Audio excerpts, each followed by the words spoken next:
ரோகிணி அந்த 10 மாதமும் கஷ்டமாக இருக்கும்னு பேசிகிட்டு இருக்காங்க. மீனா, நீங்கள் குழந்தை பெத்தா மாதிரி பேசுகிறீங்க. ரோகிணி, எனக்கு கிளைண்ட்ஸ் வருவாங்களா அவங்க சொன்னாங்க. ஸ்ருதி, எல்லாமாவும் ரொம்ப கஷ்டப்பட்டுருக்காங்க.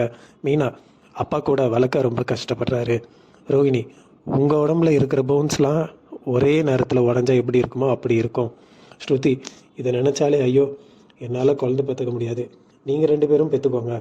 ரோகிணி, அப்போ ரவி ஆசைப்பட்டா? ஸ்ருதி, இதுக்கு வேற ஒரு வழியை யோசித்து வச்சிருக்க.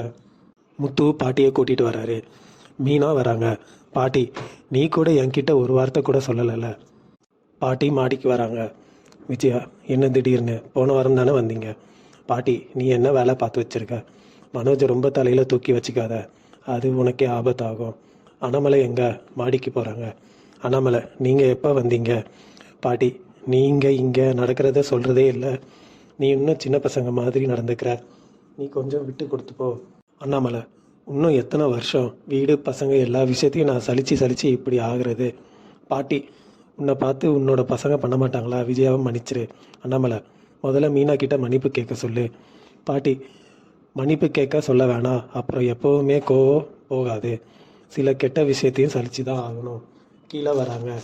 பாட்டி, அண்ணாமலைக்கு தெரியாமல் பண்ணது தப்பு, அண்ணாமலை கிட்ட மன்னிப்பு கேளுன்னு விஜயாவை சொல்கிறாங்க.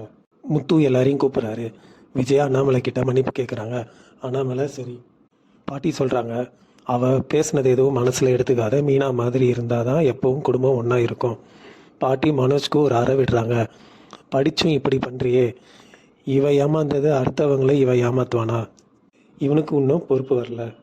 முத்து, இவன் இன்னும் 29 lakhs கொடுக்கணும், மாதம் 50,000 தர சொல்லுங்க. அண்ணாமலையும் ஸ்ருதியும் அதான் சொல்கிறாங்க. விஜயா, கொடுக்குறேன்னு சொல்லுடா. இதோட முடியுதுங்க எபிசோட். நாளை விஜயா, ரோகிணி உங்கள் அப்பா கிட்ட சொல்லி ஏதாச்சும் ஏற்பாடு பண்ணு. மனோஜ், உன்னால் பாருடா, இதையெல்லாம் சகிச்சிக்க வேண்டியதாக இருக்குது. மனோஜ், இதுக்கெல்லாம் காரணம் நீங்கள் தான்.